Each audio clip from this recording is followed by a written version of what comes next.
आज के इस वीडियो में आपको हम ये वाली सवाल बताएंगे। जो सवाल ये आपके सामने है, ये सवाल हर बार के एग्जाम में आती है। ये 5 अंक या फिर 4 अंक में आती है। जैसे कि भाई यूपी बोर्ड के एग्जाम में जो 8 अंक वाला क्वेश्चन पूछा जाता है, 8 अंक वाले क्वेश्चन में 4-4 अंक के करके डबल क्वेश्चन इस प्रकार से दिए जाते हैं। और कभी कभी तो ये 5 अंक वाले क्वेश्चन में भी दे देता है, क्योंकि यूपी बोर्ड में भाई 5 अंक वाले टोटल 10 क्वेश्चन पूछे जाते हैं। तो आइए इसको देखते हैं कैसे सॉल्व करना है। तो इसको सॉल्व करने का काफी आसान तरीका है। सबसे पहले तो हम क्या करेंगे, इसको हम माना आई बराबर लिखेंगे।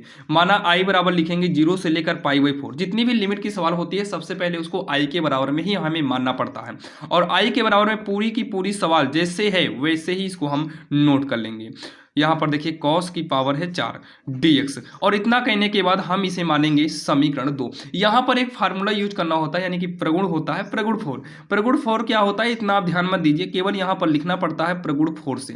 प्रगुण 4 का रूल क्या होता है कि आई बराबर 0 से लेकर π/2 ऐसे रहने दो। यहां पर साइन की पावर 4 है, लगा दो। लेकिन यक्स का मान जो है ना प्रगुण 4 में चेंज हो जाता है। प्रगुण 4 का जब भी स्ट्रक्चर यानी कि फार्मूला यूज करते हैं प्रगुण 4 का, तब यहां पर क्या यूज होता है ध्यान से देखना। जहां पर यक्स है ना, उस यक्स के जगह पर पहले हमें इसको जोड़ना है। π/2 में अगर हम 0 को जोड़े तो ये π/2 आएगा। तो π/2 रखिए, उसी में से यक्स को घटा दो, बटे में साइन की पावर में 4 है, लिखो। यक्स के जगह पर वही करो, इसको जोड़ के लिखेंगे π/2 माइनस में यक्स को घटा दो, मतलब जो यक्स है वो घट जाएगा। तो यहाँ पर भी 4 लगा रहने दो, π/2 माइनस यक्स हो जाएगा और साइड में हमारा dx लगना ही है।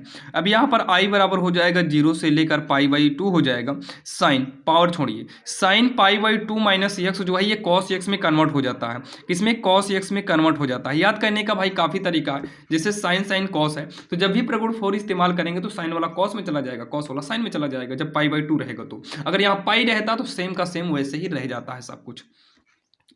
तो यहां पर देखिए, यहां पर भी साइन है तो किस में चला जाएगा, कॉस में चला जाएगा, पावर से मतलब नहीं है। यहाँ कॉस वाला किस में आ जाएगा, साइन में आ जाएगा, dx लगा देंगे और ये हमारा बनेगा समीकरण 2। अब इतना कहने के बाद हमें समीकरण 1 व 2 से जब भी प्रगुण 4 इस्तेमाल करते हैं तब हमेशा समीकरण 1 और समीकरण 2 को जोड़ना ही पड़ता है। तो समीकरण 1 व समीकरण 2 को जोड़ने पर, क्या करने पर, जोड़ने पर, तो समीकरण 1 और समीकरण 2 को हम जोड़ेंगे। तो इक्वल के पहले आई, इक्वल के पहले आई, अगर हम आई में आई को जोड़ें तो आई आई मिलकर जो है 2i में कन्वर्ट हो जाएगा। देखिए अगर आप ध्यान दें तो लिमिट भाई 0 से लेकर π/2 यहाँ पर भी है, यहाँ पर भी है, तो हम इसको एक ही बार लिख लेते हैं। अब दोनों को जोड़ देंगे। तो समीकरण 1 में क्या है, साइन की पावर 4x है, बटे में साइन की पावर 4x प्लस का cos की पावर 4x है, प्लस में समीकरण 2 वाला ये है, इसको हम लिखेंगे cos की पावर 4x बटे में cos फिर साइन है तो आगे पीछे कर सकते हैं, क्योंकि भाई प्लस का चिन्ह है तो साइन पहले कर लिए और cos वाले को बाद में कर लिए। इसको अभी एक ब्रैकेट में रखिएगा dx, क्योंकि भाई इंटीग्रल तो सबके लिए यही रहेगा। अब ये हो गया 2i इक्वल का 0 से लेकर हमारा π/2 है। देखिए दोनों का हर सेम है, दोनों का हर सेम है। साइन की पावर 4x है और प्लस में क्या है, cos की पावर 4x है। ये हो गया। और देखिए जब हर सेम हो और यही लघुत्तम लिया गया, दोनों का हर भाई सेम था तो लघुत्तम वही लिए, तो अंश आराम से जोड़ दिया जाता है। तो साइन की पावर 4 है और यहाँ पर cos x की पावर कितना है, 4 ही है, dx। अगर आप ध्यान दें तो ऊपर और नीचे पूरा का पूरा मैच कर रहा है भाई, चिन्ह सहित मैच कर रहा है, तो ये पूरा का पूरा कट जाएगा कितनी बार में, एक बार में। तो यहाँ हम लिखेंगे 2i इक्वल का 0 से लेकर π/2, यहाँ पर 1 बचा है और हम लिख देंगे dx। तो ये होगा 2i बराबर 1 का अगर हम समाकलन करें तो 1 का समाकलन नहीं 1 का समाकलन x होगा भाई, 1 का समाकलन कितना होगा, x होगा। और लिमिट क्या है, 0 से लेकर π/2 है। अब यहाँ पर 2i लिखेंगे, लिमिट यूज करेंगे तो पहले उच्च लिमिट आएगी यहाँ पर π/2 माइनस में फिर निम्न लिमिट यानी कि 0x की जगह पर यूज करेंगे।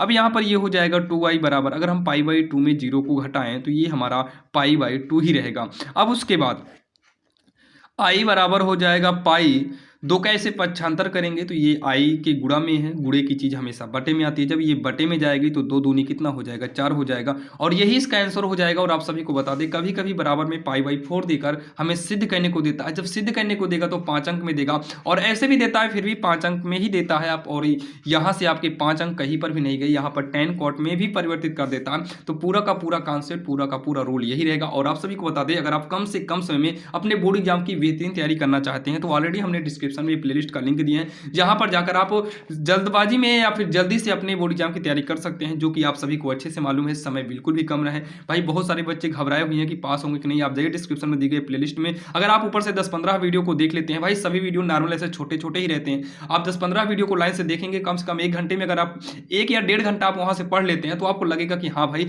हम अब एग्जाम में अच्छा नंबर ला सकते हैं। और भाई जब आपके अंदर कॉन्फिडेंस आ जाए तो समझ आना, जब आपके अंदर कॉन्फिडेंस आए कि हम कुछ कर सकते हैं, तो समझ लेना शायद आप भाई बहुत अच्छे रास्ते पर हैं और आप कामयाबी के नजदीक पहुंच चुके हैं। चलिए मिलते हैं किसी अन्य वीडियो में, और जाइए डिस्क्रिप्शन में दिए गए प्लेलिस्ट को देखकर आप अपने बोर्ड एग्जाम की बेहतरीन तैयारी कर सकते हैं।